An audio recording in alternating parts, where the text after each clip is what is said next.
Well, late night in the fog is just days away, and you know what that means? Kansas basketball is back, and we are back here on the KC Sports Authority podcast for a live season preview edition of the podcast.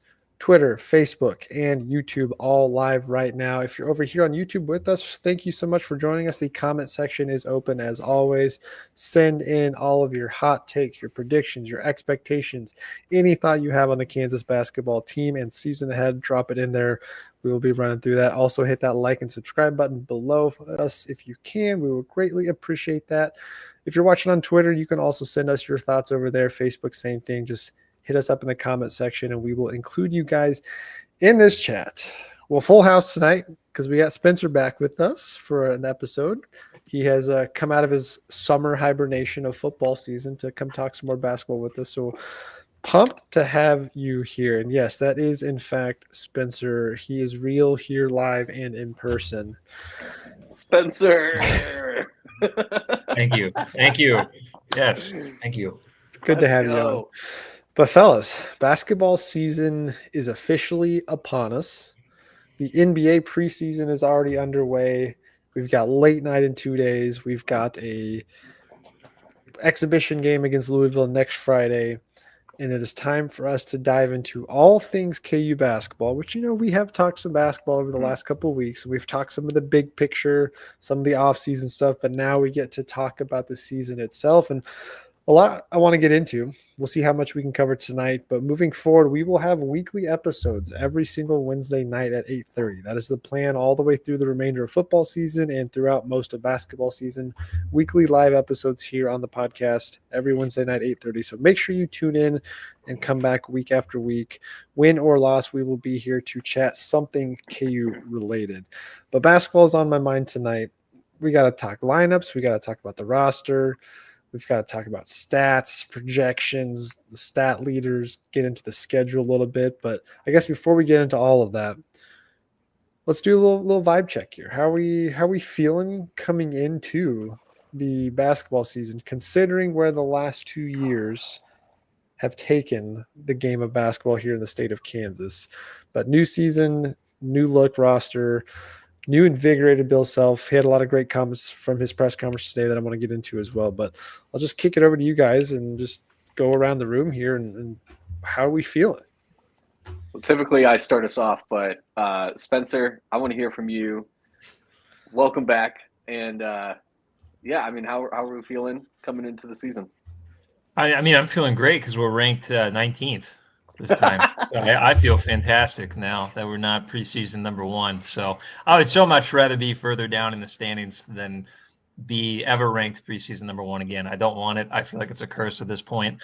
But I'm feeling really good. I think this is like a really cool opportunity because we have so many new pieces and so many new, players to work with. We've coming off a couple years where we've had, at least kind of the same core group of guys that we all love, but definitely had, limitations. And I felt like that was a little constricting coming into the year as to what you can do with the team. But now everybody's new and you can try new things. You can try new lineups. You can figure out what works. So I feel like there's a lot more flexibility going into this year. And obviously having a guy like Darren, who's, everybody's locked. Oh no, we lost Spencer. Oh no. First episode back, and we're already having technical difficulties with him. So we'll get him back. Awesome. Let's kick it over to you though. Middle of football season. I know we saw your tweet earlier of super excited about basketball season. Still somewhat in on football because we've got a monster matchup game next week that we're going to talk about next week, of course. But basketball is on the mind. It definitely is on the mind. I obviously looking forward to the basketball season, as Spencer kind of talked about. Yeah, I'm just happy that we're not preseason number one. I mean, I've been saying that for the longest time, that being preseason number one is a curse. So we'll see what ends up happening to Purdue this season. But as far as for us, Spencer, you want to finish what you were talking about real quick? I didn't think I deserved to be kicked, Keegan. I thought I have no idea what you're talking about. No, I'm just excited. Flexible team. I'll stick around this time, but no, I'm done. Well, as we get into roster stuff talk, we'll kick it over to you too, because you haven't had a chance to really dive in with us on your thoughts on this roster now that it's complete and how it all fits together. But yeah, Austin, go ahead.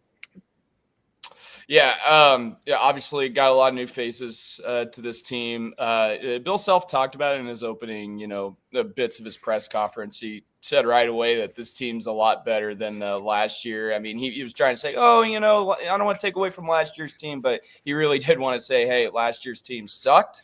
This year's team is for real, and they're under the radar, which I really, really like. And honestly, I hope KU stays under the radar throughout the season, which I don't think they will. But if they do, I do think that they'll pull away some wins and when they're much needed. But as far as for our team, though, I'm just really excited about just the potential. Obviously we've said it in the past 2 seasons. Oh, potential, it's right there, all that stuff. So I don't want to get too ahead of myself in the potential world, but definitely like who we brought in. It feels different this year, though. It feels different. Do we think 19 is too low? No. Well, I'm cool with it. I don't care. Cool. Yeah. We can be unranked for all I care. I mean, 19. I do feel that's almost almost out. gypped by it. It does feel low. I get it. Like usually though, when they do these preseason polls, I'd say it's like 65% how you finished last year and the general vibe over the summer from the national perspective. But they hold too much weight in last year. I also think there's so many new players to this team that there's the question mark of who's the senior leader, the upperclassman go-to guy that's going to keep control.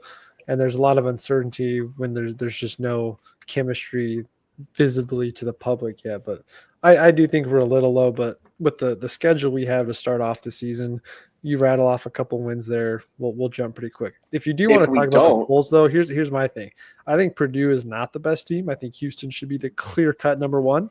And I think Iowa State is lowly ranked as well. They should be a top 10 team. In my opinion, they should be ahead of Duke.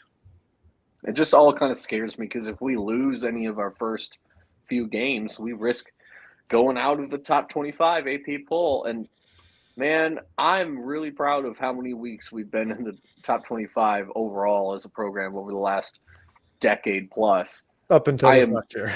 Right. Yeah. It's like, I'm really proud of the momentum that we've had as a program. We deserve to be in the top 25 24/7.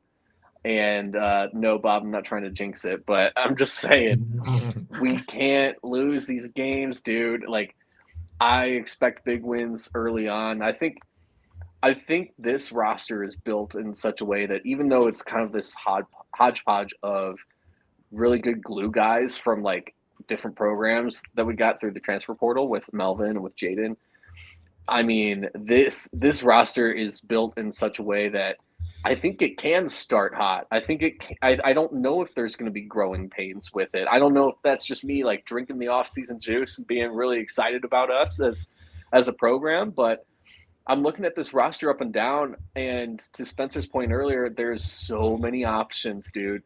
Like, we have ballers 1 through 9 minimum, at least 9 guys that deserve to have double-digit minutes, in my opinion. Every single night, or would have double-digit minutes on any program anywhere. And it's pretty fun to think about all the different roster construction and or lineup constructions, I should say. So we can talk about that a little bit more as we continue on. But yeah, and not to get too far ahead, but I will tell you, as I was putting together rotations and minutes, I had a little bit of a struggle with even them out how I want to, because there are so many different lineup variations you could throw out there, and there's still some question marks. I mean, I think the 3 spot and the 4 spot, you're not going to be playing traditional 3-4 basketball, so you're going to have some interesting lineups out there. But yeah, we'll get into that here in a bit. I didn't mean to butt in there. No, you're good. Anybody else have any just general preseason thoughts? I do, before we get into the bulk of this, I do want to talk about late night. Because, and I'm curious, everyone in the comment section as well, your thoughts. Does late night do it for you guys anymore? Like, it is not what it used to be. I'm still going to go, but are you? I am, because Hy-Vee's a sponsor, so we get free tickets to sit down behind the bench every year. So I go just because of that too. But I do like the way they're structuring this year, where the scrimmages are like almost immediately first, and then all the musical whatever stuff for the students is later. I do like that, but late night has kind of, to me, lost its luster over the last several years. And outside of the Snoop Dogg performance, however many years back that was now, That was peak late night. late night has not done it for me.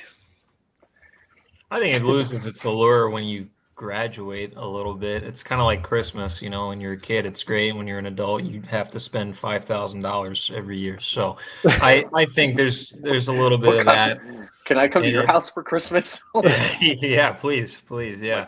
I also noticed that, you know, it kind of reminds me of the All-Star game in the NBA. I don't think the scrimmages are probably as competitive because nobody wants to get hurt, which I totally get. I mean, I want to see, I mean, personally, I'd love to see, like, you know, 3-point shootouts and dunk contests and stuff like that. I don't know why we don't incorporate that kind of stuff in there. I get, like, maybe with the dunk contest, you don't want them to get hurt, but these guys are in warm-ups doing like 360 windmills. They're doing it anyway. They're already doing it. Exactly. That was my whole thing on this. Spice, I think. I know they already call it Fog Fest outside the field house in the afternoon, but this just needs to be turned into a true fanfare event, in the sense of you do your scrimmages and whatnot, but I think they should do a continuation of what Brian Haney does with the Round Ball Classic in the summer, and they should do some sort of former player charity style event. And instead of Bill Self just, you know, having the chance to write a $10,000 check for a half court shot, I think Bill Self should also then offer up some of his own money, a bigger check, and whichever team, you know, wins the scrimmage in that gets to pick the charity of choice. So the two charities are being represented now. Money's going to go to all of them in the end, but I think they should do something like that. Get former players. Obviously, it's going to be guys that aren't actively in the NBA right now or playing overseas on a roster, but do some addition to that. Do the 3-point contest with the girls and the guys. Do the skills competition like we've seen. Do a 3-on-3. You know. Maybe they have or 4-on-4, so two of the girls players, two of the guys players, and play against each other. They should just do some stuff like that just to keep it more entertaining for the fans, because the scrimmage itself over the last several years has turned into sloppy. I mean, it's turned really into what the NBA All-Star game is too, which is just run up and down the court, play no defense, shoot some threes, try to get a fast break dunk, sub anytime you want, whether it's a dead ball or not, and let the clock run out. So it's the scrimmage itself hasn't been fun. And for me as a fan, late night was cool because this was your first chance to see the squad up close and in person, but also see some of their personality. And, you know, we haven't had the live skits in years. They do a lot of pre-recorded stuff now, and I'm sure they'll have some good stuff for that. But it was your chance to kind of see the players' personality up close and kind of meet them, so to speak. But I hate they the gotta do pre-recorded something stuff, dude. Like, you know what? The pre-recorded stuff would be great as teasers on social media. If you are watching that in person in Allen Fieldhouse, I mean, the speaker system is just pitiful. It's not going to be a good experience. Well, I think they did tease it on their Instagram. They teased. It was a throwback. Darren Peterson was wearing like retro '90s stuff, and I think Flory had a jersey set on from like the national championship year or something. He was wearing Julian Wright's jersey, I'm pretty sure. So there'll be a little bit of some throwback stuff, but yeah, we need to see it live in person is the point. Mm-hmm. But other hot takes on late night. I only enjoyed late night because I watched them unveil the national championship banner. And I went my first year I went to KU, which was the same year that we won the national championship. So I guess I'm glad I went both years. But other than that, I don't really like it. Or they could go back to just playing it late at night again and have it something to look forward to. But they should have it at like midnight. Didn't they used to have it at midnight at one point? Midnight. Yep. That was back in Roy's day. Can we do that again? Like, there's probably midnight. A reason, but yeah, I think it was called Midnight Madness.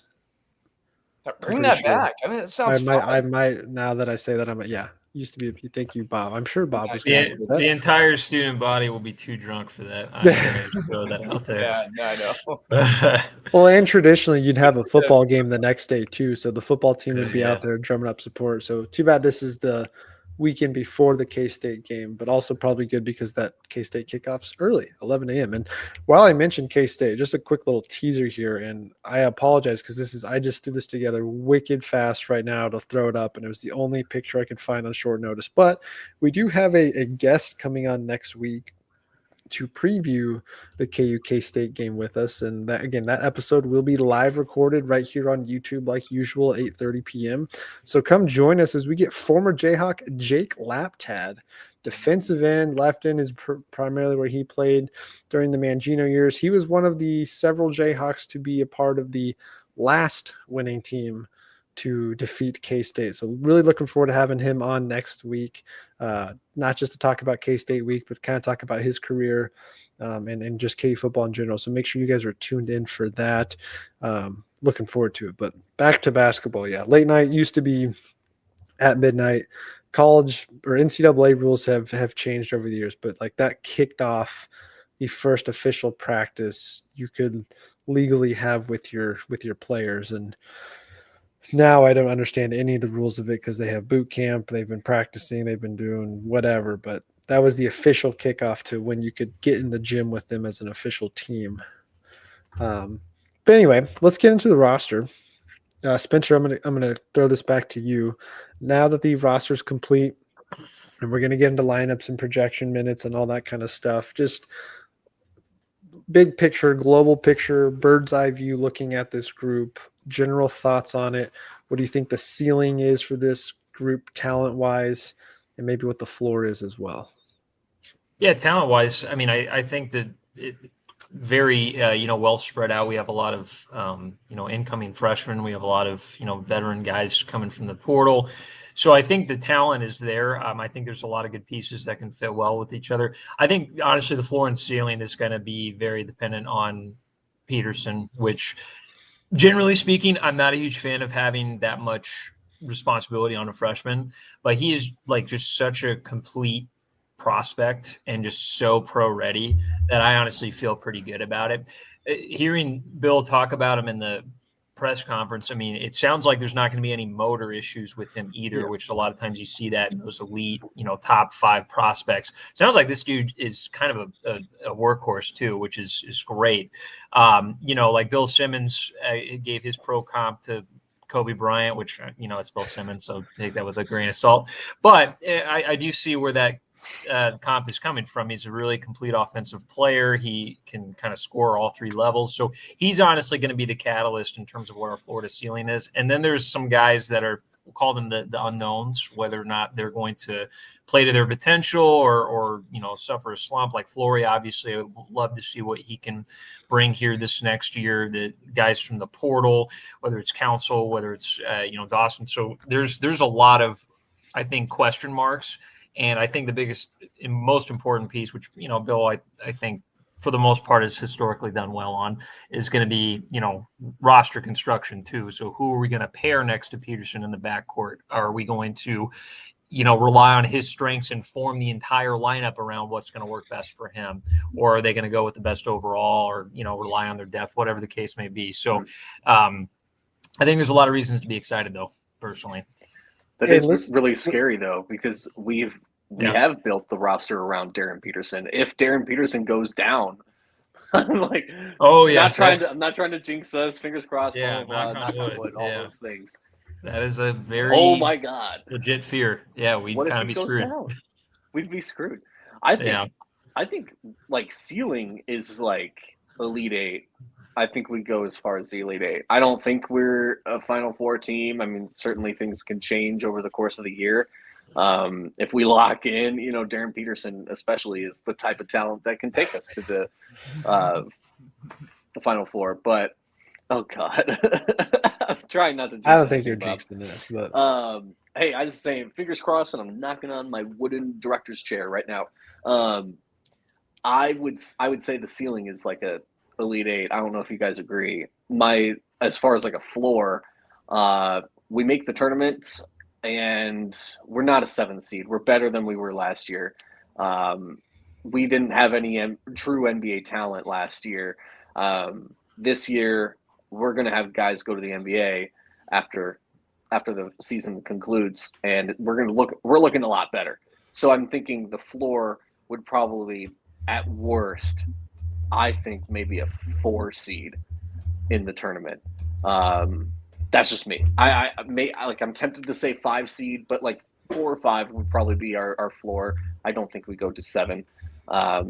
Man, it would be great to get back to glory, though. I think Bill Self and Jayhawks as a whole, we're long overdue for a deep run in the tournament.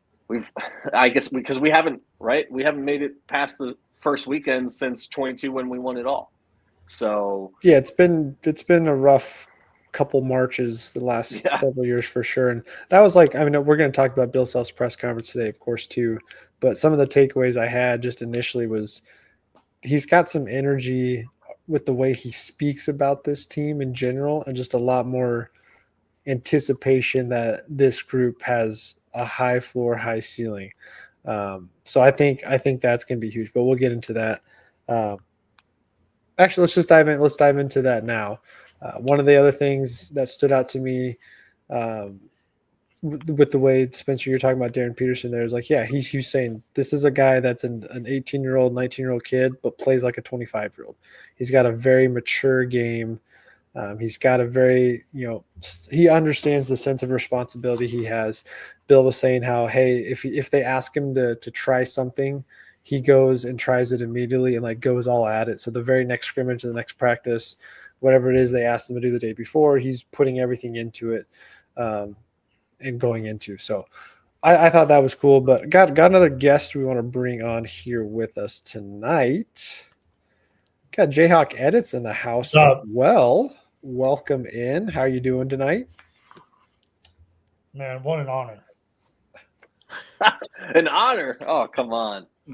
We're excited to have you. Ever since I watched some of your streams, and then you guys said, oh my God, shout out to Jayhawk Edits, shout out, best YouTube channel out there. I was like, oh my gosh. You do have, you have always had great vids, great highlight reels, great takes over on Twitter. So I'm always about collaborating. Yeah.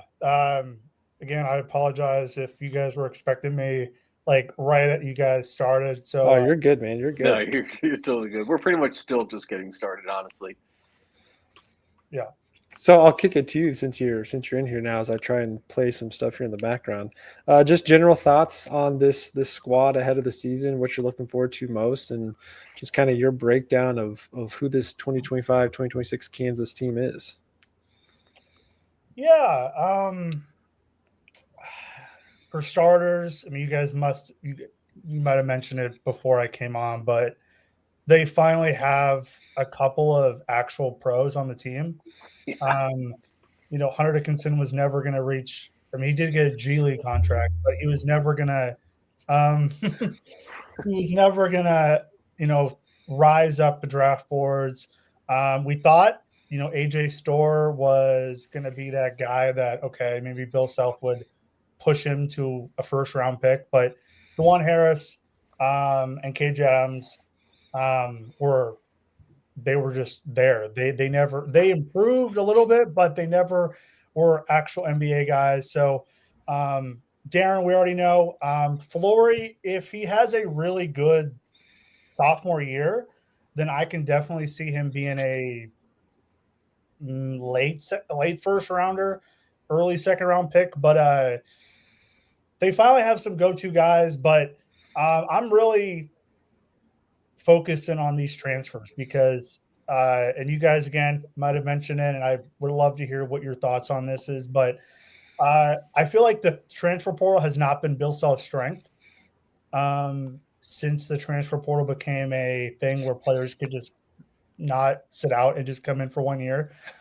He's had some success, but we're gonna with Kevin McCullough, he was really fortunate to really develop, but we're going to see, is it more of the AJ Storrs, the Rylan Griffins, the Nick Timberlakes? Is that going to be the standard for Bill Self, like he recruits these 1 year or potentially 2 year guys to come from the transfer portal and they just don't develop. Is that strictly him, or is it just because he had terrible pieces around those guys like Harris, Adams, Dickinson? So it's really going to be sort of a brand new and fresh outlook for a lot of Kansas fans. You know, I mean, I know Keegan, you're like aren't you like an anti-Hunter Dickinson guy? I wasn't. No, I wouldn't Little say bit. I think this whole anti-Hunter. podcast has become anti-Hunter It Dickinson. was the putting all of your eggs in that basket and doing nothing else to compete with the roster around it. Like it just the second. I mean, I was 100% all for Hunter Dickinson at the time. He was the best. He was the best player in the transfer portal by far. And you're like, great, Bill Self finally gets the 7-footer who can do 20 and 10 a night. This is what you dream of, who can shoot a 3. And then you saw the rest of the roster and you got a little bit excited that first year. You're like, okay, we could have something here. And it was just obvious for 2 weeks into the season that Hunter did not have the motor that you want in an All-American, and he could not play with KJ and DeJuan. And then you had to go through a second season of that. And so it just became two of the best statistical seasons we've seen out of a KU player for sure, but 2 seasons that you're just like, man, these guys could not play together. It gave you, and then on top of that with Rylan Griffin and AJ Storr really struggling, it kind of made the transfer portal leave a very sour taste in your mouth. So when you do go after these top guys in the portal, I mean, you have a little bit of hesitation now. I think if a Darian Williams would have decided to come here, I don't think we have that issue. Because he's one of those guys that can fit. But it was just obvious when you went and got Hunter, there was a certain play style you had to play, and they had no ability to play off of that at any capacity unless he sat on the bench. But you also can't sit the guy that you're paying $1 million plus a year to when NIL money to do that. So I feel much better about the transfers this go around. I thought as you look at this incoming freshman class and the transfer class as a whole, I thought Bill Self did something very different than what he's done in the past, and that was go after speed, athleticism, length, and a mix of talent.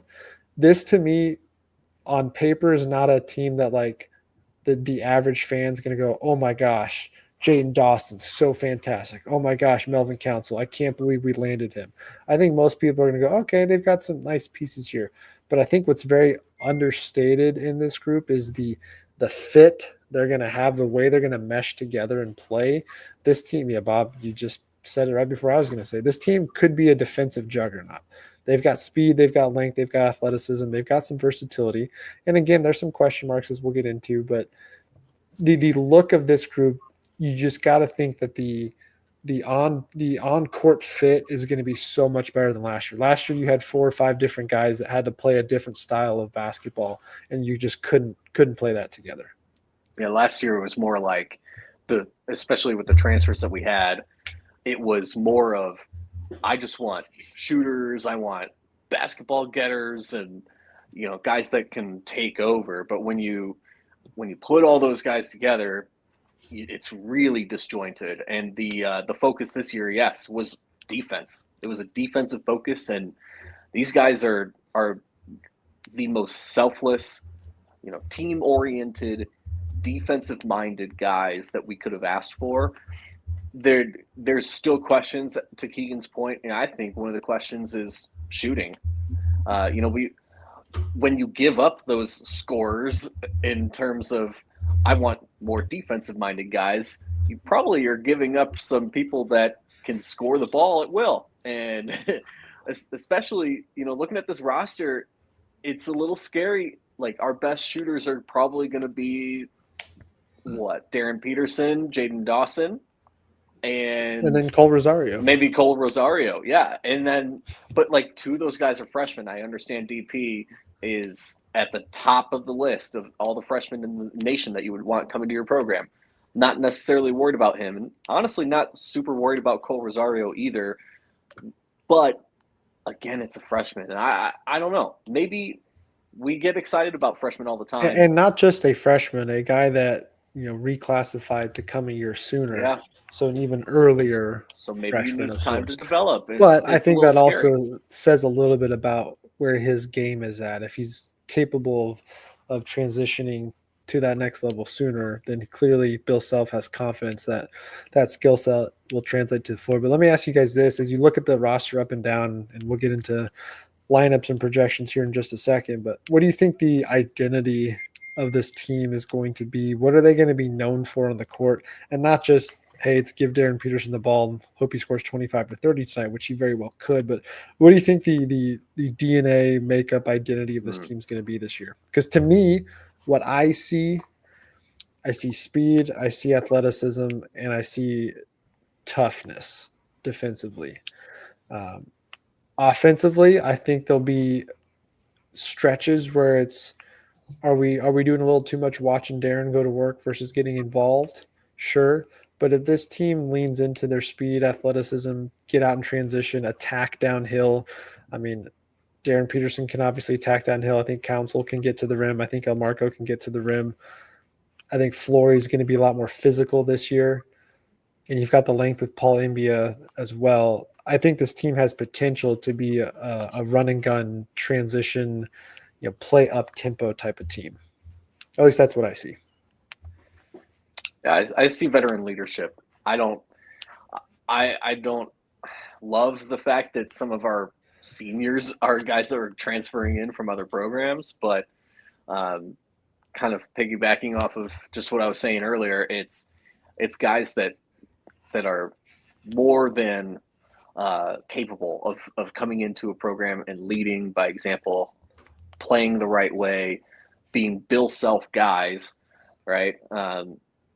So I feel pretty confident that it's going to be everything that Keegan that you said and more. It's gonna be a mature team that looks like they know what they're doing, and more importantly, looks like they're having some fun out there too.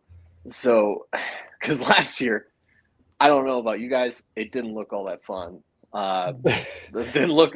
I know we've said this on liked the so many game. episodes, but how many times last year did we say this team does not look like they enjoy playing basketball together? About 1 million times. Yep. It was every single game. Yeah. Even in the wins. I know.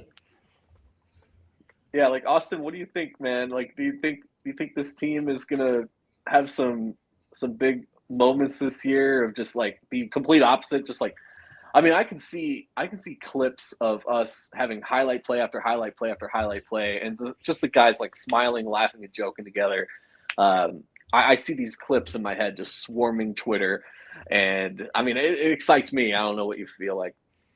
No, I'm excited too. I mean, it's a complete 180 from last year's team. I mean, the only time that I can remember from last year's team where everybody enjoyed each other, maybe behind the scenes they enjoyed each other more. But the Oklahoma State game when everybody was going crazy, I forgot who made I think it was Wilder who made like a three or dunked it. I don't remember what the situation was. And then everybody on the bench was like going crazy and everything and hugging and smiling and all that. So, but I mean, just based on what I've seen in the offseason with all the team bonding that you see all over social media, like you said, JB, I mean, I don't want to get ahead of myself and I don't want to jump the gun, but I do think that, I mean, when you have a team, with full players that like each other, I mean, typically that means you're in for a good season. But yeah, from the looks of it, seems like this team does like each other. And I honestly think like all the energy with that team, it starts with Melvin, in my opinion. I think Yeah. he's the guy that pretty much gets the energy going for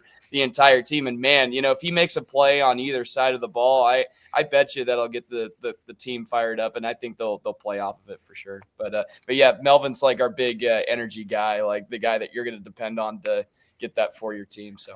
Oh, and I love that too, because there were so many times last year where you didn't have that. Like KJ was the most fired up guy on the court. Nobody else brought that energy. So if you're down and you're struggling, Melvin's going to go out there. He's going to play scrappy. He's going to get a steal and a dunk and just get electrified, jump up and down. And heck, KU's even in the midst of a struggle and they're let the opposing team go on like an 8-0 run. Melvin's going to be that guy that gets out there, makes a play, fires you up, and the rest of the team's just going to jump on it and go. And I think Flory's going to have some of that personality too. I think Darren Peterson has it off the court. I think when game's on, that's why I like the Kobe reference to him, because I think he does have a lot of that focused Mamba mentality mid-game. I'm an assassin on the court, so when you step out here, I'm locked and loaded, ready to go. But it's gonna be fun. So let's go ahead and jump into starting five, and then we'll get into some lineups and projections. And man, that makes us even smaller on the screen here. Never had 6 screens going at once before on here. But JB, I'll start with you. We'll run through your starting five. We'll go through each of us in order, and then kind of have a little conversation on if there's much for difference. But go ahead.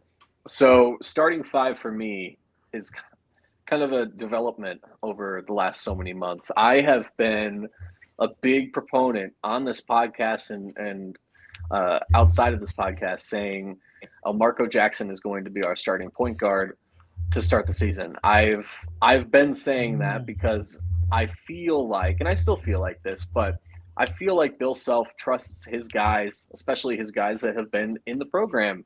And he's one of the few returning names from past seasons, right?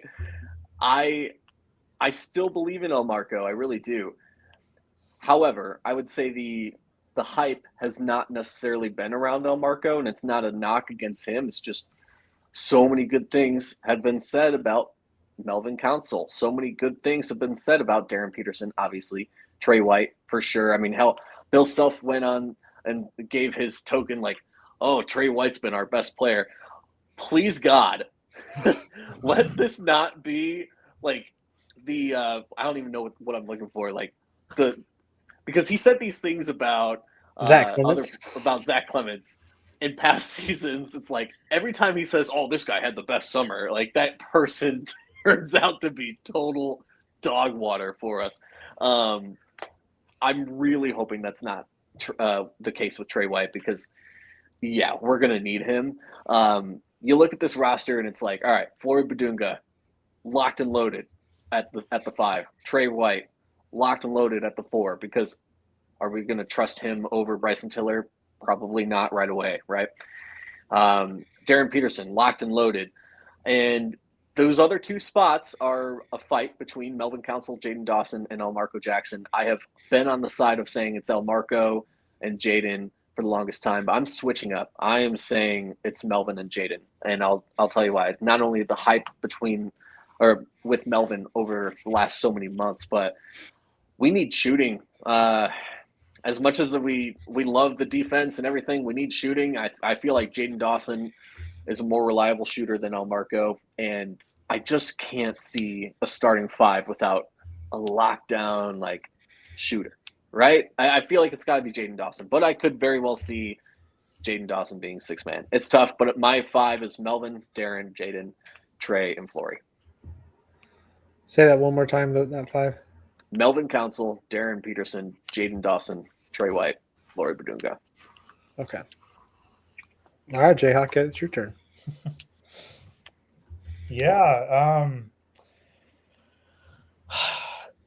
mean, I could see Bill Self playing Elmarko Jackson a little bit more like early on in the season. And my fear is he rushes him, because Elmarko, his best basketball, I'm assuming he's going to be a 4-year player or 5-year player, I guess, because he sat out last year. So right. So I'm assuming that his best basketball is going to be when he's a junior and senior. So, and those injuries are, because was it an ACL injury? What was the injury he had? Patellar tendon. Patellar tendon, I'm pretty sure. Okay, so which in today's press conference too, Bill Self was asked about Tiller and Elmarko, and he said both of them are 100%. And he said especially with Elmarko, they were really impressed with how aggressive he hit his rehab, and kind of came back from it a little sooner than they expected. So he's been able to get back to 100%. Just like they had wanted, so should mean that he is good to go. But yes, does he have the real game action to test it on yet? Not yet.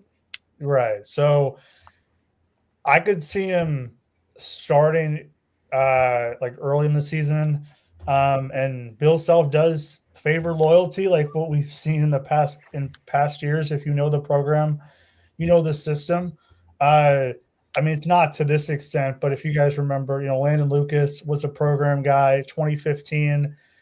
He started, might not have been as talented enough, but he knew the program. KJ Adams could have been a similar spot where he was a program guy. He knew what Bill Self was going to be doing. So I could see him starting off early, but I don't personally. The best lineup should be Peterson, Dawson, Melvin Council, Trey White, and Floyd Badunga. Jaden Dawson, I mean, he could be, and he needs to be obviously a knockdown shooter. I mean, the 2020 team was able to utilize. They didn't have a lot of shooting. They had the athleticism with Dotson, which is basically what Peterson could be. I mean, Peterson obviously is going to have a better pro career than Dotson, but similar in terms of your offense is going to be running through Dotson, just like your offense is going to be running through Peterson. Isaiah Moss, knockdown shooter. Hopefully that's what Jaden Dawson is. Melvin Council, I just don't see how anybody on the team beats him out. I mean, I've heard like rumors or chirpings from other Kansas fans like, okay, Cole Rosario is going to be starting. And that might be other people's thoughts, but Cole Rosario, it's too early for me to believe that he's just going to come in. And this guy reclassified, right? Mm-hmm. Yeah. Yeah, like a guy that's going to reclassify and then all of a sudden take a starting job away from a senior. And and Trey White, I'm a little lukewarm on because similar to AJ Storr, this is his fourth school that he's transferring to. So is this going to be I mean, fortunately, they don't need Trey White to be a second or third piece, but Trey White has to be more of like a glue guy, like a versatile player that can, similar to what, like a diet version of Kevin McCullough, I guess, like his first year when he came into Kansas in the year that he was with Grady Dick. I think that can be maybe a role that I could see Trey White filling, and then obviously Floyd Badunga. But yeah, Marco off the bench. Rosario probably will get some run as the backup wing. And then, obviously Paul Mbaya will be the backup. So, but he's our tallest guy. Yeah. 7'9" wingspan. Dude, Paul is insane. Or 7'9" stand. I can't remember if it's standing reach, wingspan. The dude's tall and he's long and he's got long arms. Spencer, I'm curious if you have a different answer. Me and Jayhawk Edits have both said DP, Melvin, Jaden, Trey, and Flory. Certainly you've got Paul Mbia. He could play right next to Flory if he wanted. If Trey White wasn't working out, he could. I think we're going to see it. Bill said Flory's looking quite athletic on the perimeter. Not offensively like a shooter, but skill set, moving around, passing the ball, filling space. Do you guys remember last year when Bill Self played three big men at once? Oh my God! That's one of my questions. BYU, right? That's gonna be one of my questions tonight. For Central Florida, it was Dickinson, Badunga, and KJ Adams. Yeah, KJ was playing the three. I think that was against BYU. I could be wrong, but I do remember us doing that. Yeah, that was like, I'm pissed off at this team and they can't do anything right, so might as well just you guys go figure it out. You could play a zone with five guys down low against that lineup. That's the crazy part. I am going to differ. I guess I should be different. I suppose. So when I'm like crafting a starting lineup, I always want to think of what, number one, the offensive identity of the team. What do we want them to play like starting off the game? And what are our strengths going to be, or our supposed strengths going to be? And to me, I look at a couple of things. I look at, number one, this team's like built for running gun style, transition heavy offense. So that means, number one, we need to force a lot of turnovers. We need guys to be able to secure defensive rebounds, throw good outlook passes, all that good stuff. And number two, if you have a guy that's going to have a really high usage percentage on offense like Darren Peterson, he's going to have the ball in his hands.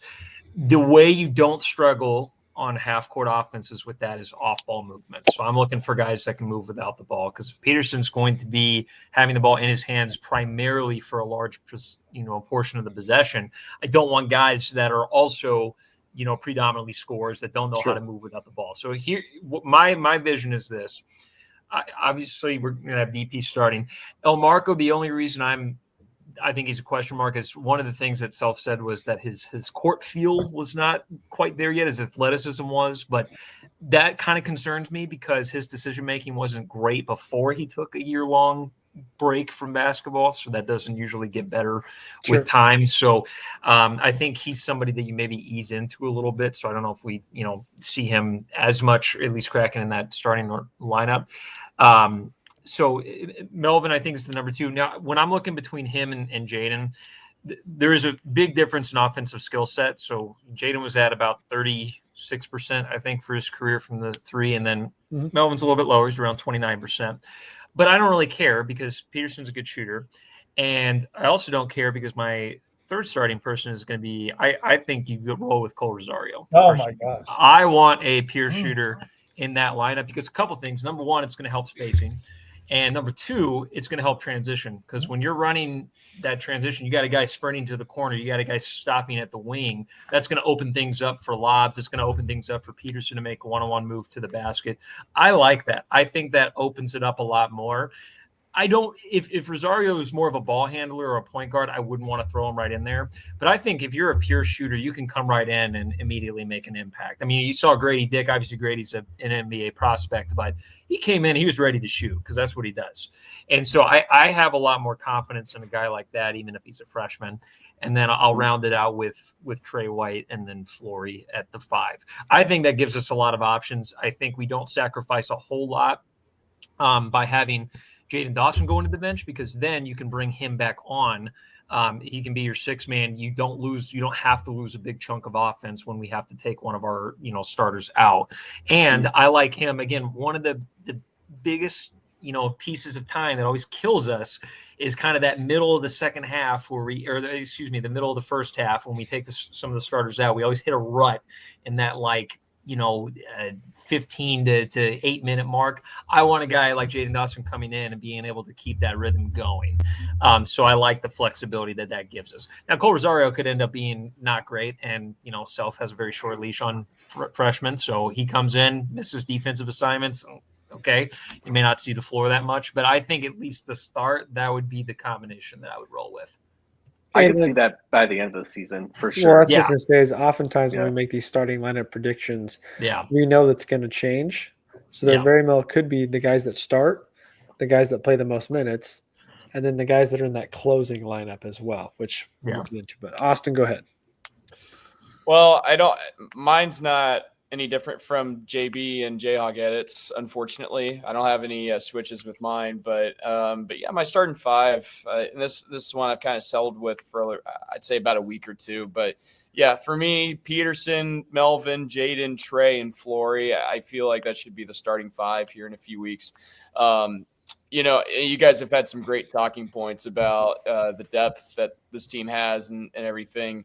I definitely feel like there's options. And then Spencer brought up a great point. I was actually going to kind of talk about it a little bit too, but you got to find some guys in the middle of that first half, second half too, that can really keep it going. And obviously I feel like that's why we lost some of those close games last year, is because in the middle of both halves, we ran into a rut and we let the other team, pick up some momentum. And then when it was time to put our starters in, it was almost too late. Right. So you want guys that especially can go on the road and make some big time shots as well. I feel like that was what was missing last year. We really didn't have a whole lot of those moments. And when we did make some of those big shots, we were down by 10 or 20. So but yeah, for my starting five, it's the same as JB and Jayhawk edits, but I really like that starting five. I think there's a little bit of flexibility. I think maybe with Melvin there, and if you want to switch, maybe, but also Jaden as well. I think there's some flexibility in those spots. And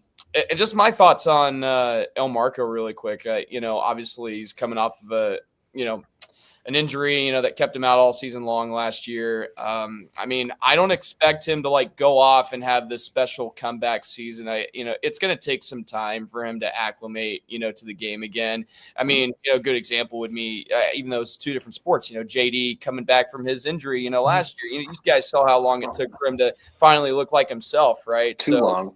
I know, right. but that's just an example. But we could be seeing some of the same situation here with El Marco. He's not. We don't expect him to be a starter this year. So, but I really do hope that he comes back and gets acclimated at some point and goes out there and does well for us when we need to. But a guy that we haven't really talked about a whole lot, or really at all, Jamari McDowell. He's a guy that redshirted last year. Oh my God! And two years ago, he had some promise. He was out there at times. Obviously, is because we didn't have any depth, and he was one of our only remaining options. But I'm really interested to see what Jamari does this season and how much Bill involves him during the game, and if he gets any playing time. We could be seeing him out there for maybe 5 to 10 minutes each game, and that's probably what we need him to do. But I really am excited about Jamari, and I'm intrigued to see the type of role that he has this season coming off the record. He was one I had no idea when I was putting together lineups of where to put him, because he to me, I don't know that he has guaranteed minutes. Yeah, I think he's probably ahead defensively than a Cole Rosario, but Cole Rosario's ceiling's probably higher. I think him in G in Gallo, I always say his name wrong. Bill Self says they all call him G. I think those are two guys that are going to get random spot minutes, more so when Rosario's struggling and Rosario blows an assignment on defense, but Jaden Dawson's 0 for 4 from 3 that night, and you need a wing, because the 3 spot's really to me the one that you don't really have a true large, long, athletic wing that is the 6'7", 6'8" style. Trey White could be that, but he's not going to be that in this system. So I think that's one where you could see a lot of guys, and heck, you'll see a lot of Darren Peterson playing the 3 defensively with his size and athleticism. So I think that's an interesting take there with Jamari. I was so back and forth on this. I think to start the year, Melvin Council's starting. He's starting every single game this season, in my opinion. They have talked up the backcourt of him and Darren Peterson far too much for him to not be starting. Yeah. I think he's going to be your best perimeter defender, and you have to have that out there.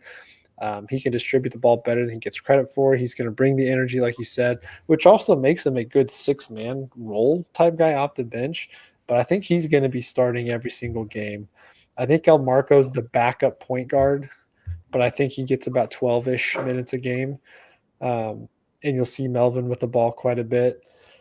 So I'm back and forth on Dawson Rosario. I think to start the year, you'll see Dawson because of the veteran experience, the more consistent shooter, more capability. But I wouldn't be shocked if it's like a Johnny Furphy situation where later in the year, Rosario just provides more and takes over that spot, and Dawson comes in as your elite sniper and may end up playing more minutes throughout the game in the middle of the game, like Spencer talked about. Just because I think Rosario gives you a little bit more athleticism. Trey White's playing the 4, and I have him playing the most minutes on this team actually when I did my projections, just because you don't have many options. I think you're going to play a lot of that 2018 Final Four team where you're playing Svi at the 4, you're playing Cole Rosario, Trey White, you're playing Darren Peterson at the 4 defensively, and you're going with the 4 lineup. I think we'll see some Bryson Tiller there for sure, but you just don't know what you have there. And of course, Flory's going to start. I myself would love to see the Flory Paul Mbia combo. I don't think it's going to be super pretty, but defensively, man, you're not scoring in the paint with those two guys. And if Flory has any bit of a 15-foot jumper and can move and distribute the ball at all, like Bill's talked about, there's some potential there. But yeah, I think Darren Peterson's playing 30-plus minutes. Melvin Council's playing 30-plus minutes. Trey White 30-plus minutes. So those three you're going to see. I think two of those three are probably on the court at all times, for sure. It just feels like that's going to be the case. I don't see many scenarios where both Darren Peterson and Melvin Grant are. Did I just say Grant? Melvin. Melvin Council, yeah. Yeah, Marvin Grant, former KU safety. I don't think there's going to be many times where Darren Peterson and Council are going to be on the bench at the same time. So I think there'll be a lot of crossover. So I was going to throw this over to you guys as we talk about rotations. And I've changed this so much today. I'm going to share my screen here for any of you guys watching on YouTube. This was something I put together as a potential early season rotation. So left side here, you've got first half. Below it, you got the second half, kind of a breakdown by position, minutes. On the right side, you've got their name and how many minutes projected they would average. So I'm going to start on the right side here first. Like I said, Darren, Trey, and Melvin, 30-ish minutes. I've played with this. I think Melvin's could probably slide up a little higher. Dawson's can slide down a little lower. But they're all going to be playing 28 to 33 minutes. I think Flory, you could pencil him in for 25 to 30 as long as he's staying out of foul trouble. Cole Rosario, to me, is the one that he could play 12 minutes a night. He could play 25 minutes a night. So I kind of split the middle there. El Marco, same kind of thing. It could be a game where he plays 15-plus minutes a night, and there could be games where he plays 6 minutes a night just because of the backcourt that they need. I think Paul Embia is going to get about 12 to 15 minutes a night. Obviously, anytime Flory's not on the court, I think he's out there. Bryson Tiller, again, question mark. And then for this scenario, I did not give any minutes to Jamari or G because I just think they're not guaranteed. So here's kind of how I have it. I think I kind of line up with Spencer in the sense of if you look at the end of the first half and end of the second half, I have Jaden Dawson as part of that closing lineup just because of the shooting prowess, the free throw capabilities. You've got your athleticism and defensive presence with Peterson and Council. And I don't think Bill Self's throwing a freshman out there for those scenarios. But middle of the game, I think you'll see a little bit more of Cole because he could be really good in transition. I think you'll see a lot of times too where they might go a little bit smaller and go Darren Peterson, Melvin Council, Jaden Dawson, and Cole Rosario, do the 4 out, 1 in. And in transition, that team's dangerous because you got two guys that can spot it from 3 with Dawson and Rosario. So here's some of the things I got there. I think the combinations of Paul Embia and Bryson Tiller in the middle of games will be interesting to see who gets what based on matchups. You know, I think there are definitely going to be games where you'll see Paul get more minutes because of the length. And I think there might be games where you see Bryson Tiller just to give a little bit, not that he's a true stretch 5 big man, but he's got the capability of it. But we're going to see a ton of Trey White at the 4 and probably ends up averaging the most minutes on this team, I think, just by positional need. But now that we've all gone around the room, anybody have any takes on what we've discussed so far or any grievances with anyone's rotations they've thrown out? We have no Samis Calderon, I guess. Yes, thank you. Thank you for bringing that up. He is getting 0 minutes. Surprised to not see McDowell getting any minutes. So how many total minutes do you have for Rosario? 17-ish. 17-ish. Okay. Again, I think that's going to change. I think later in the season, he's probably playing closer to 20. Early in the season, he might be playing closer to 12. 10 to 12. Right. I don't believe it's going to happen. I don't believe it's going to be at that level. But I remember in the previewing the 2023-2024 season, we didn't believe Johnny Furphy was going to get a lot of minutes. And then we saw his stock shoot up. And then eventually he became a full-time starter. Mm-hmm. And then he was one and done. But is Rosario even eligible for the draft?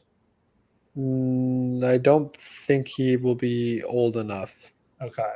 I All might right, be so this- wrong on that, but I don't Might not believe have he to would worry be about eligible. And let me talk Simi's Calderon real quick. I'm really high on him. I think he's got a tremendous amount of potential.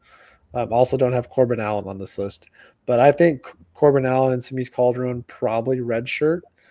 Bill said today, and he didn't really say this was the plan, but he kind of mentioned that Calderon, with the injuries he went through last season, he missed a lot of time.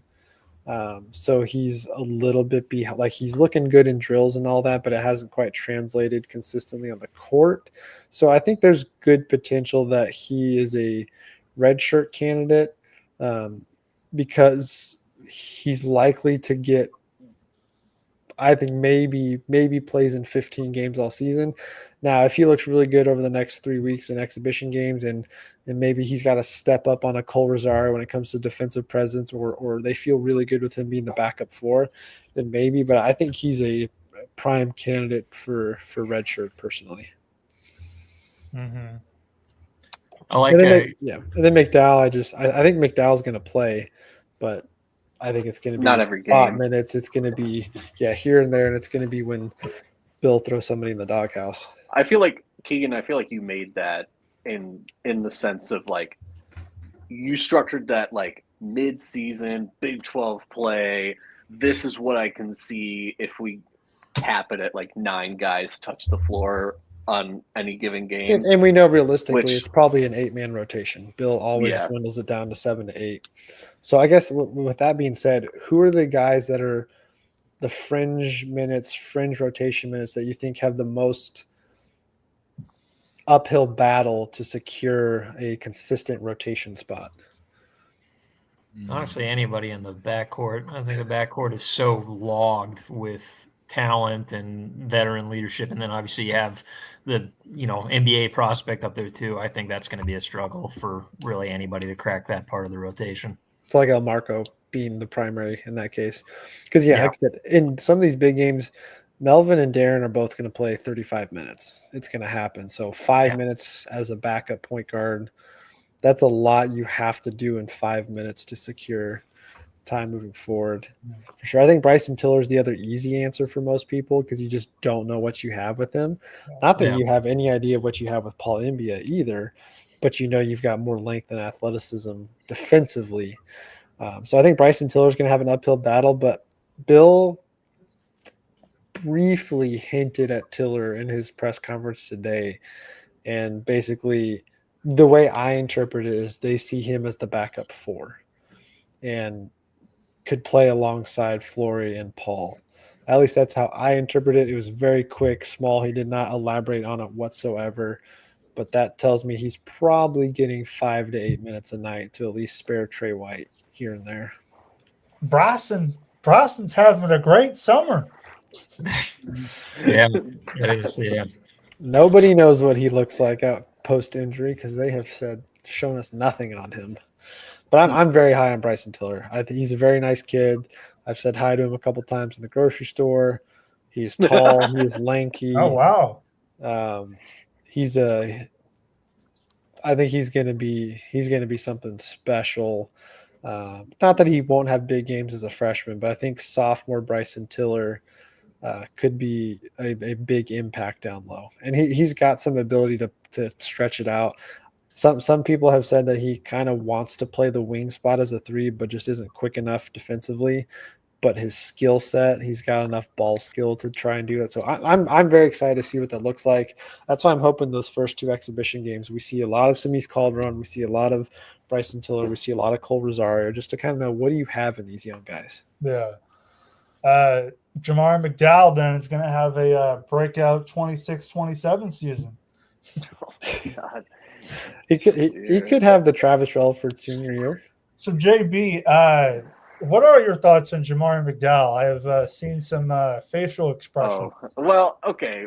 Yeah, and that's fair. I'm a little more animated than most. I try to be like the comedic relief sometimes. Yes, for this Bob, I podcast. do live in Lawrence.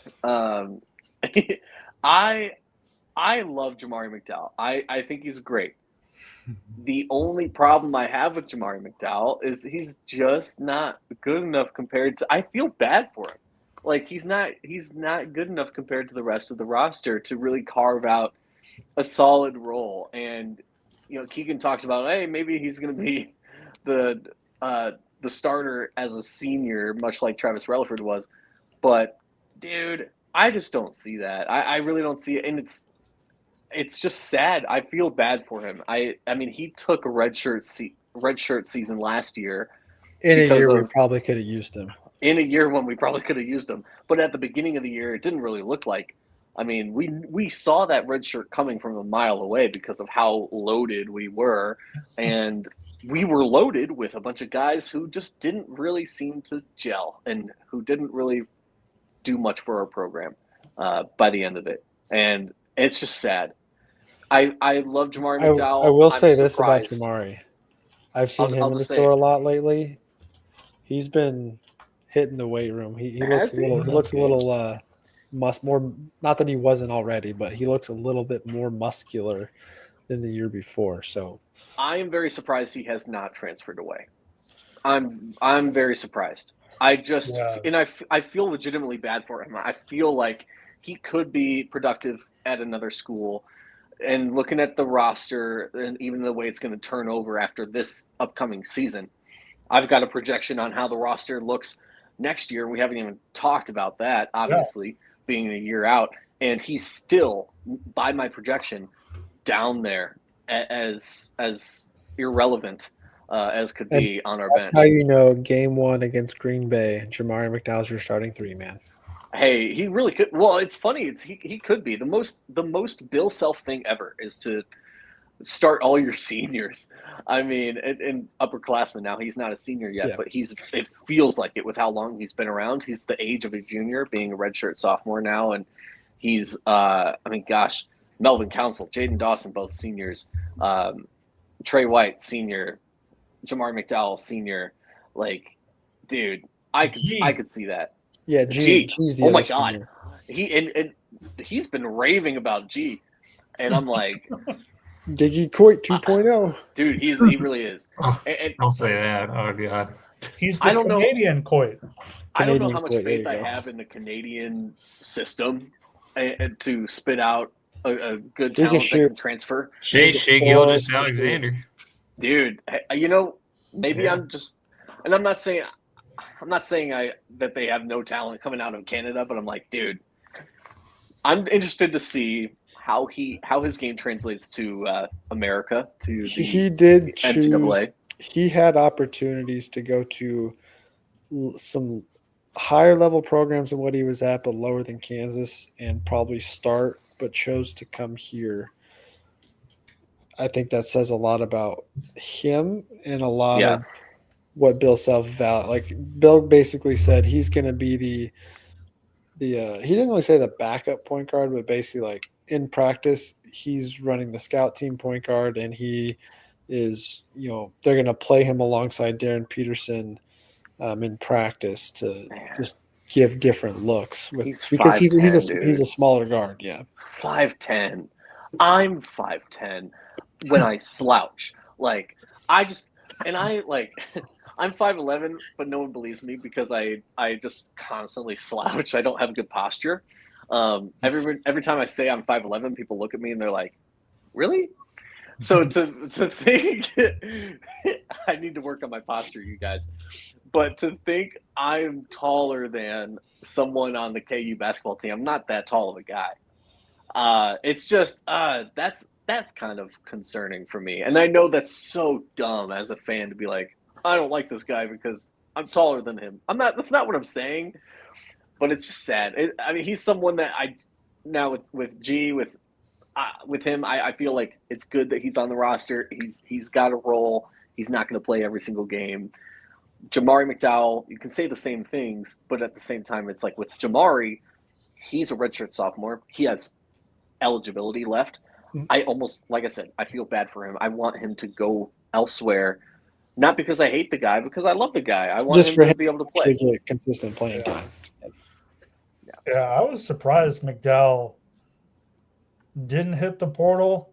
It felt like almost every person left the portal, and then he ended up staying.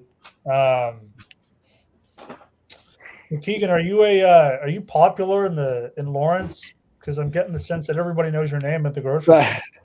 Well, I work at Hy-Vee, and all the KU athletes are there all the time because of this thing called Red Card, so they shop there a Yeah. lot. But I do know a lot of people. I would not say I myself am popular or am well known.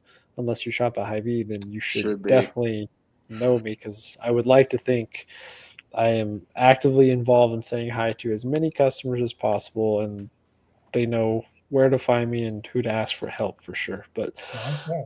I have expanded my circle in the last year of connections within Kansas. Been working that network for sure. Yeah, you're definitely a friendly smile in an aisle. Every aisle, Every aisle. Yeah. all Is of that the what aisle. it is? Helpful Is that- smile in every aisle. Oh my That's the phrase, yeah. god! And shout out Hy-Vee, That's the awesome. official sponsor of Late Night. Dude. Hy-Vee's the official sponsor of everything. They Gotta are a love it. sponsor of a lot of things. Working at KNBC, I wish I had that account because they give KNBC so much money. It's insane. But, how about we do this, because we're already an hour 11 into this now and didn't get to nearly as much as I thought, which is fine because we've got 2.5 more weeks to talk more KU basketball into some stuff. But let's do some just big overarching season declarations. Could be about a player, could be about their win-loss record, games on the schedule, postseason success, just some big declarations of things that you want to see happen or speak into existence, and we'll kind of wrap up with those thoughts. I feel like we are an 8-loss team. I feel like we go into the tournament with 8 losses. I feel like we 22-8. You know, I don't know what that gets. I mean, depending on our strength of schedule, gosh, I mean, we've had a lot of losses before and been a 1 seed. So I would think 3 seed, 8 losses, don't win the Big 12, but come close to it.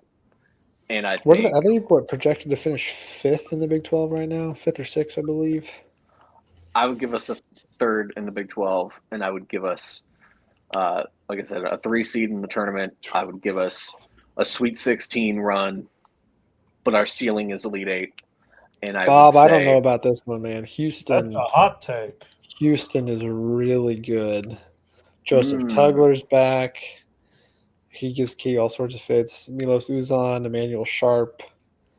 They have a lot of talent, and they have 2 top 15 recruits.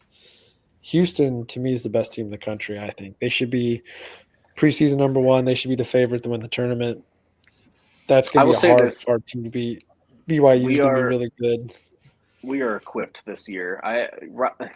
Bill said that today, too. Bill said that today. He said this team is much more equipped to reach a certain level of success that last year's team just was not. And that's why I really like this group, because I think the complementary pieces, again, individually may not stand out as much, but complementary basketball is something I think we'll see a lot this year. Even in the games where if somebody locks in on Darren Peterson, he's struggling, I think you could shift around enough and find ways to get guys open and get the ball down low to Flory a little bit more.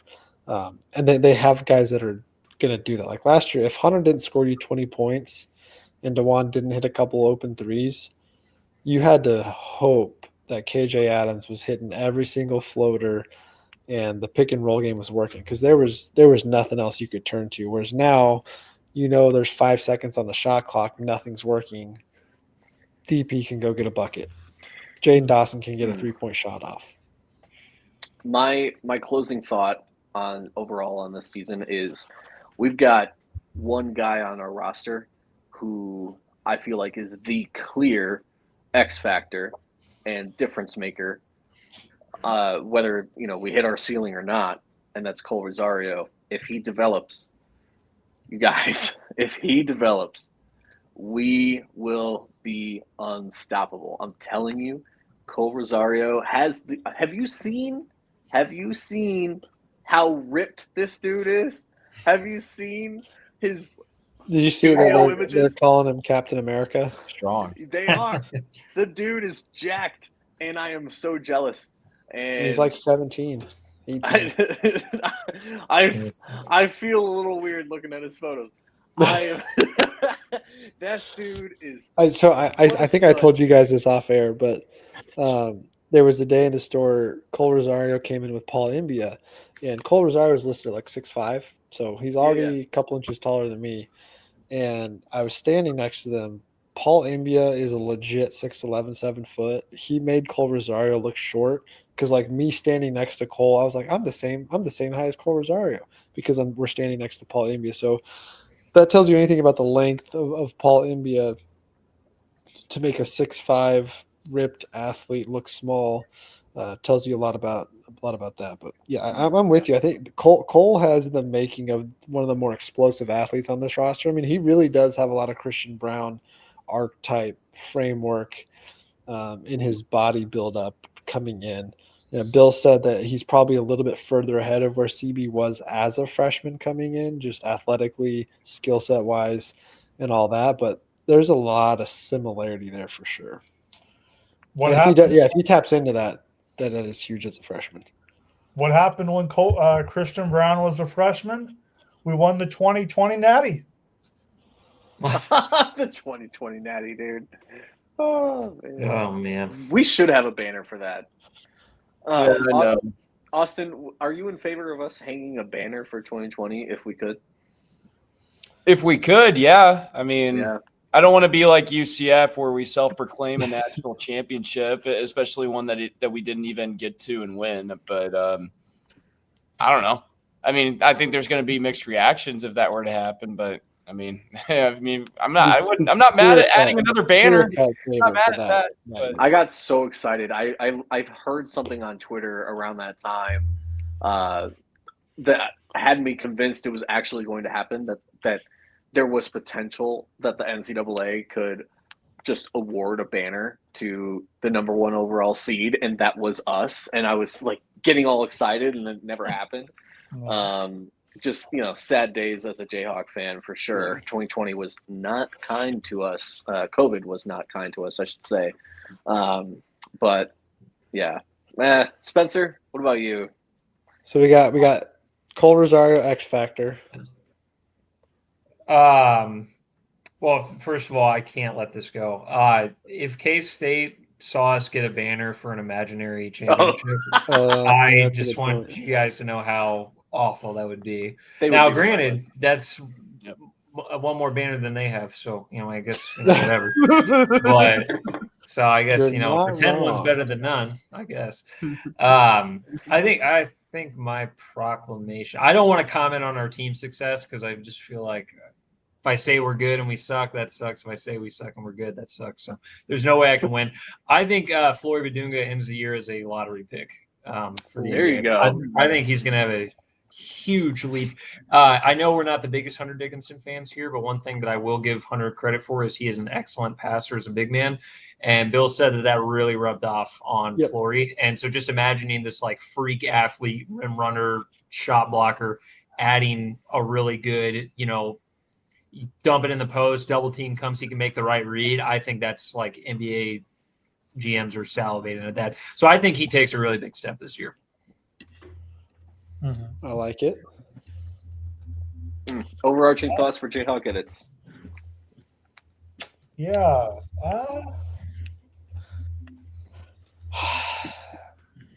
They're going to be a more exciting team.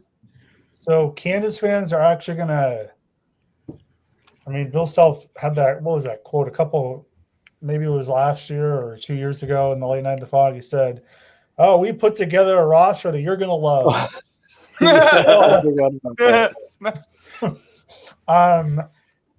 I do. That's that's one of my declarations is they're going to be more enjoyable to watch. It's not going to be a grind or a chore to watch them play. So they're going to be more enjoyable to watch. I don't know if that's necessarily going to result in them, winning a national championship because it's almost.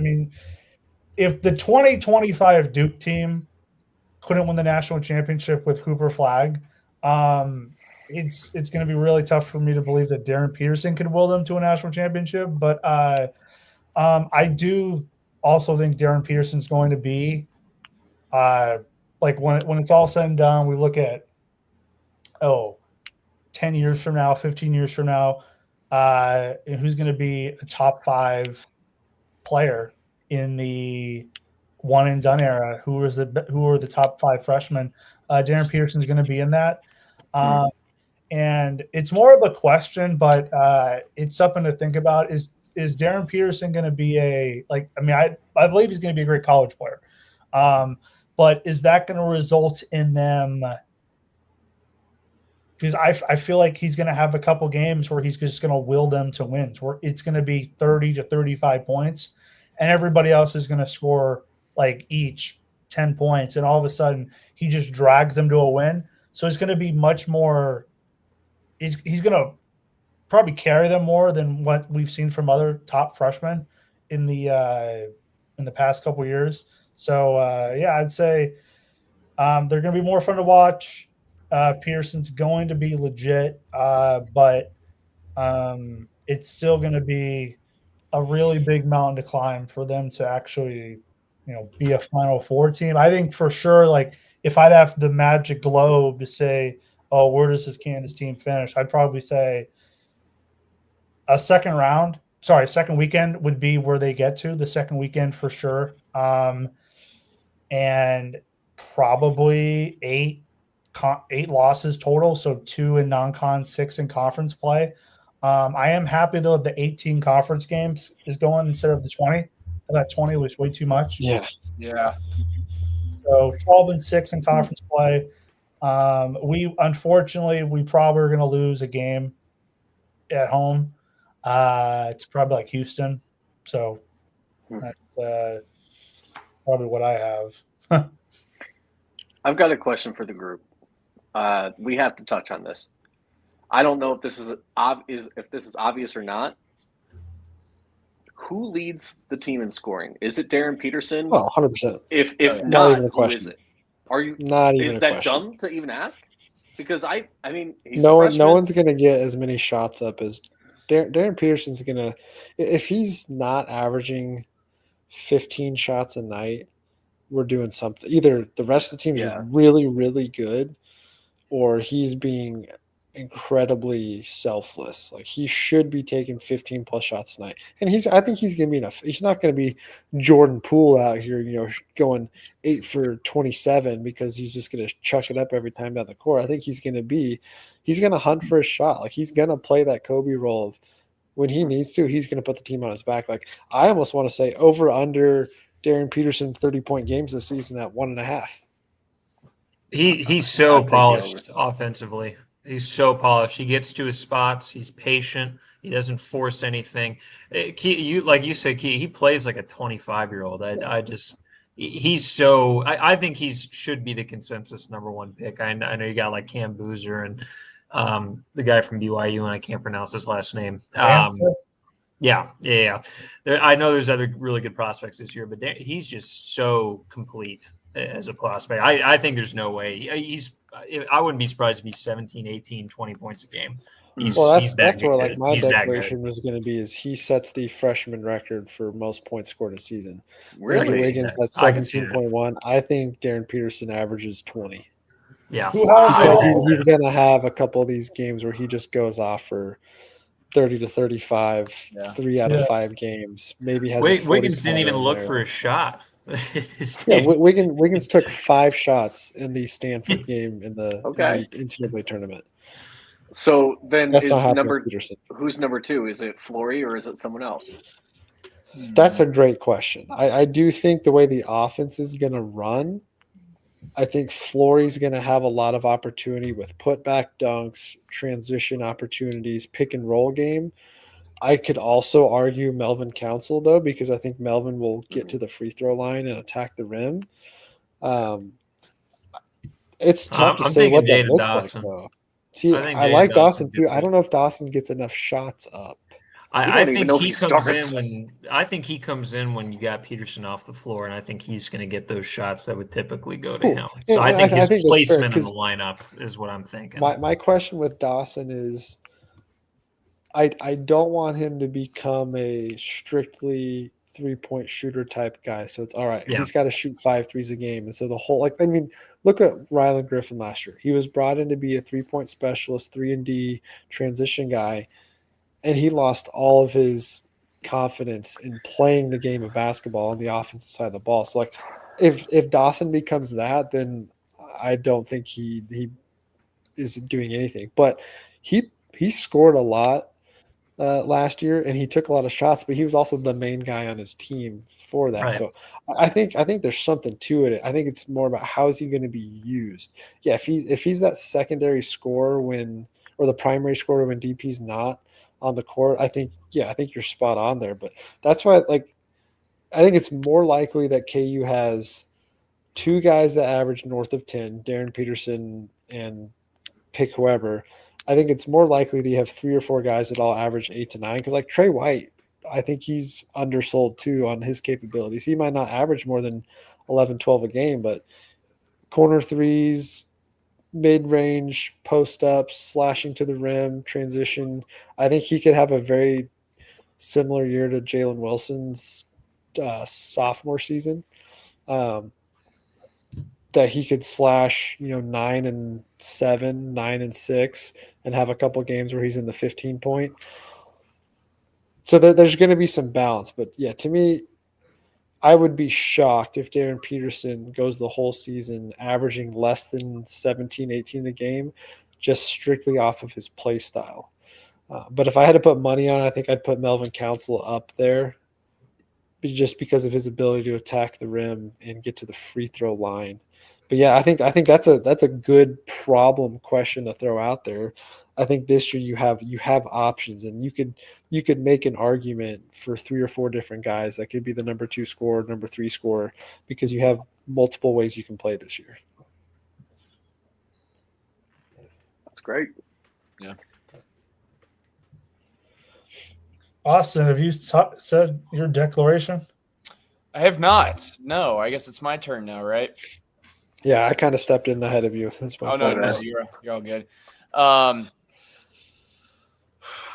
Where do I want to go with this? I mean, I could go with this in so many different ways. I guess I'll talk wins and losses more so than like individual play. I think we've talked a lot about that for pretty much everybody at this point.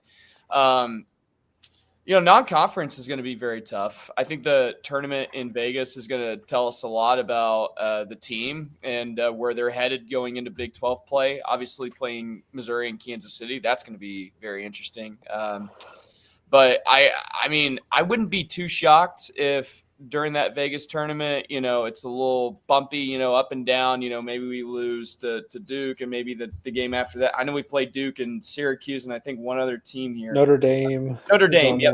That That's the one. Right after that, you've got UConn. Yeah, I mean, that tournament alone, that'll tell a lot about the team. And then, you got an early trip to North Carolina. That's going to be a game worth watching. That'll be Darren Peterson's first road game as a Jayhawk. So I'll be interested to see what he does in his first road performance. See how he goes out and silences the home crowd. But right off the bat here, I think the Players Era tournament will say a lot about the team going into Big 12 play. And then I got to be honest with the way that this Big 12 schedule is laid out this season. I think if you could string together a couple of early wins, you got UCF, TCU, West Virginia, Iowa State, just to name a couple here. I mean, some of these games to start off are at home. I mean, you start off Big 12 play at UCF. I feel like we've done that the past 2 seasons now. I think we've started off Big 12 play at UCF, if I'm not mistaken. Or actually, no, last year we started off Big 12 play against Cincinnati. It feels like it was Cincinnati. I might be wrong. Wasn't it West Virginia at home? It was like it was at UCF because they lost to West Virginia, and then they that's Central right. Florida out by 50. Right, that's right. And we all thought, "Oh my gosh, are they back?" So we usually start the season off either at UCF or playing them here, but got them to start off. I mean, and you got Iowa State almost right away to start off Big 12 play, which isn't until January 13th, I think, at home. Yeah. And you got Baylor right after that. But I really like the way that this Big 12 schedule is laid out for Kansas. And I think if you start off Big 12 play, let's say maybe I'm just looking at 4-1. Yeah, maybe 4-1 or 5-2. That'll put you in a pretty good spot. You're going into Kansas State pretty much after the first 5 games. You got to win in Manhattan this year. We've lost in Manhattan the past 3 seasons, and I'm getting really tired of it. So you get a big win at K-State.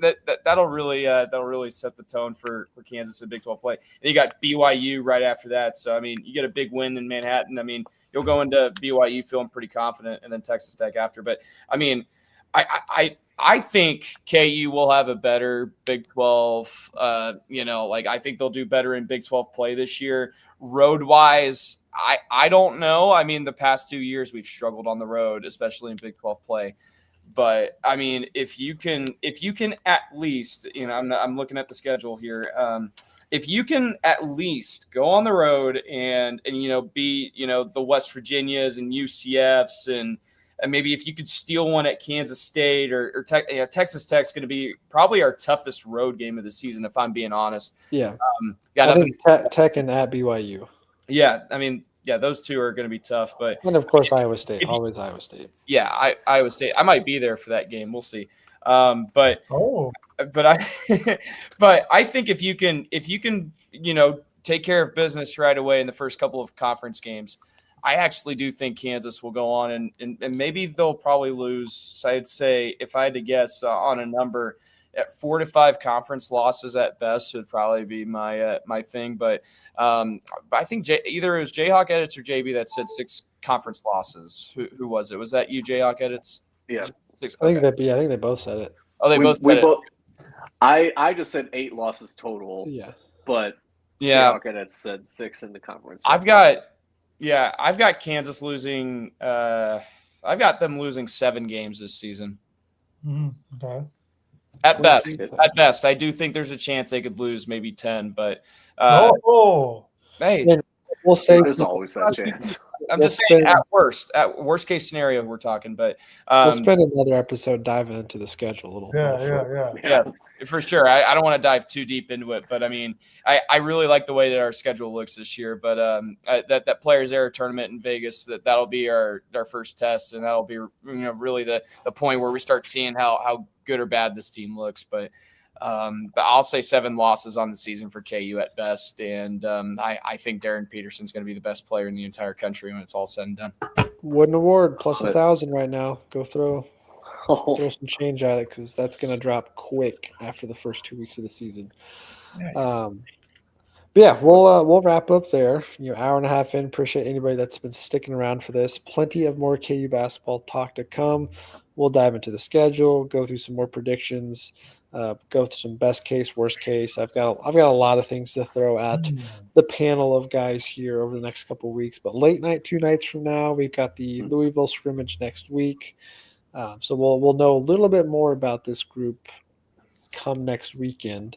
Don't know how much we can take away from either of those 2 things, but we'll know a little bit more about this group. So make sure you stay tuned.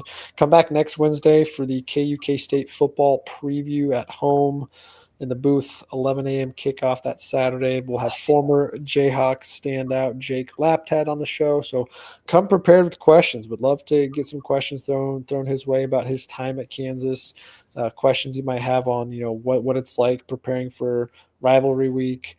Maybe just some of his thoughts in general on the state of college football as a whole now compared to where it was when he played.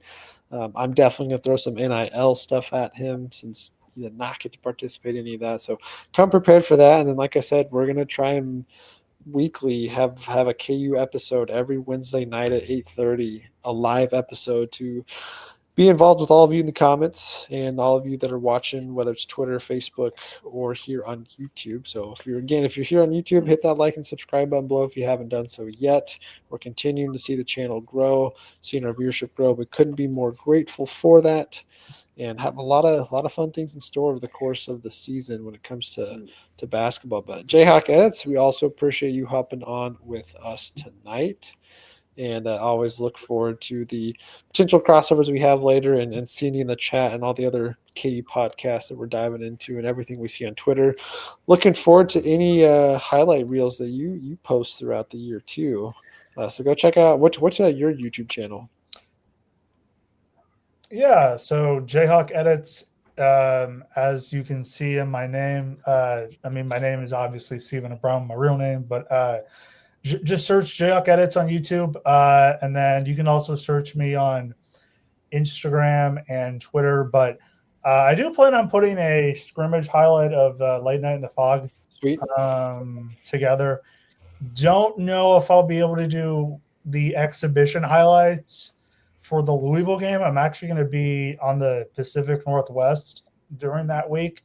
And it's crazy because that K-State game is going to be at 9 a.m. And I don't really know if I'm going to be ready for that. But anyway,